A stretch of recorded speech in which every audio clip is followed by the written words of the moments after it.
Hi! It's the last day of the year 2020. It has changed us. Now, looking back, we can see the lessons we've learned about health, family, work, resilience, community, and humanity. These are the lessons we'll carry forward into the new year. For many of us, this has been an incredibly challenging, transformative, and life changing year. The lockdown and the pandemic has taught us, rather the hard way, about life. We've shared quotes and forwards about how important it is to lead our lives the way we want to, and how important it is to live for the moment, and so on.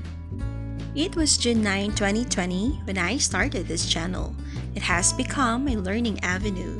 It brings out the best in me as it broadens my horizons. I've met new friends and acquaintances, and my so called newfound family showed me how much kindness there is in the world. Before we say goodbye to 2020, this is gonna be my last recipe for the year. Welcome to Cherry's Dishes. It isn't costly to have good food. Happy tummy, happy life.